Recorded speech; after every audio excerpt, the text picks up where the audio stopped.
നിലവിളക്ക് കൊളുത്തുന്നതിനു മുമ്പ് ശ്രദ്ധിക്കൂ. തുളസിയില കൊണ്ട് വെള്ളം തളിച്ച് സ്ഥലശുദ്ധി വരുത്തിയ ശേഷം വേണം വിളക്ക് വയ്ക്കാൻ. ഓട്, വെള്ളി, പിത്തള, സ്വർണം എന്നീ ലോഹങ്ങളിൽ നിർമ്മിച്ച നിലവിളക്കുകളാണ് ദിനവും കൊളുത്തേണ്ടത്. അധികം അലങ്കാരങ്ങളോ കൊത്തുപണികളോ ഇല്ലാത്ത ഓട്ടുവിളക്കാണ് ഉത്തമം.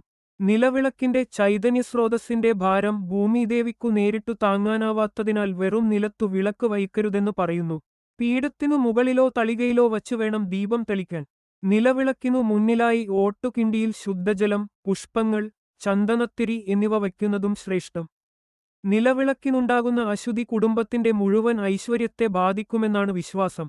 അതിനാൽ ദിനവും കഴുകി മിനുക്കിയ ശേഷം മാത്രമാവണം വിളക്കു കൊളുത്തേണ്ടത്. നിസ്സാരമല്ല തിരികളുടെ എണ്ണം. കിഴക്കുദിക്കിലേക്കും പടിഞ്ഞാറുദിക്കിലേക്കും ഈ രണ്ടു തിരികൾ കൂപ്പുകൈയുടെ രീതിയിൽ ഇട്ടു വിളക്കു കൊളുത്തണമെന്നാണ് പ്രമാണം. പഞ്ഞികൊണ്ട് ഉണ്ടാക്കിയ തിരിയാണ് ഏറ്റവും ശ്രേഷ്ഠം. വിവാഹ തടസ്സം നീങ്ങാൻ ചുവപ്പ് തിരിയില് നിലവിളക്ക് കത്തിക്കാം. മനസ്സിന്റെ ദുഃഖം മാറാൻ മഞ്ഞ തിരിയില് നിലവിളക്ക് കത്തിക്കാം. ഒറ്റതിരിയിട്ട ദീപം മഹാവ്യാധിയെ സൂചിപ്പിക്കുന്നു. രണ്ടു തിരിയിട്ട ദീപം ധനലാഭം സൂചിപ്പിക്കുന്നു. 3 തിരികളും 4 തിരികളുമിടുന്നത് ദാരിദ്ര്യത്തിന് കാരണമാകുമെന്നാണ് വിശ്വാസം.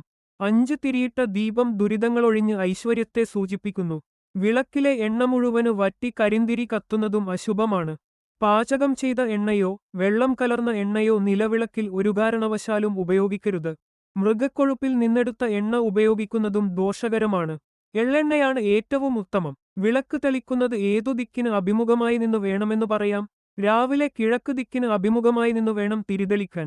ഇങ്ങനെ ചെയ്താൽ ദുഃഖങ്ങൾ ഇല്ലാതാകുന്നു എന്ന് വിശ്വസിക്കപ്പെടുന്നു. വൈകിട്ട് പടിഞ്ഞാറ് ദിക്ക് നോക്കി നിലവിളക്ക് തെളിക്കണം. ഇങ്ങനെ ചെയ്താൽ കടബാധ്യത തീരും. വടക്ക് ദിക്ക് നോക്കി നിലവിളക്ക് കത്തിച്ചാല് സമ്പത്ത് വർധനയുണ്ടാകുമെന്നും വിശ്വസിക്കപ്പെടുന്നു. തെക്ക് ദിക്ക് നോക്കി ഒരിക്കലും നിലവിളക്ക് തെളിക്കരുത്. ഇനി വിളക്ക് കൊളുത്തേണ്ടത് എപ്പോഴെന്ന് നോക്കാം. സൂര്യോദയത്തിനും അസ്തമയത്തിനും 5 മിനിറ്റ് മുൻപേ നിലവിളക്ക് തെളിക്കണം. നിലവിളക്ക് തെളിക്കുന്നതിലൂടെ പ്രത്യക്ഷ ദൈവമായ സൂര്യഭഗവാനെ വാങ്ങുക എന്ന സങ്കല്പവുമുണ്ട്.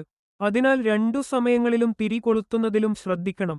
പ്രഭാതത്തിൽ ഉദയ സൂര്യനെ നമിക്കുന്നതിനായി കിഴക്കുഭാഗത്തെ തിരിയും സായാഹ്നത്തിൽ അസ്തമയ സൂര്യനെ വണങ്ങി പടിഞ്ഞാറ് ദിക്കിലേക്കുമുള്ള തിരിയുമാണ് ആദ്യം കൊളുത്തേണ്ടത്. Double quote.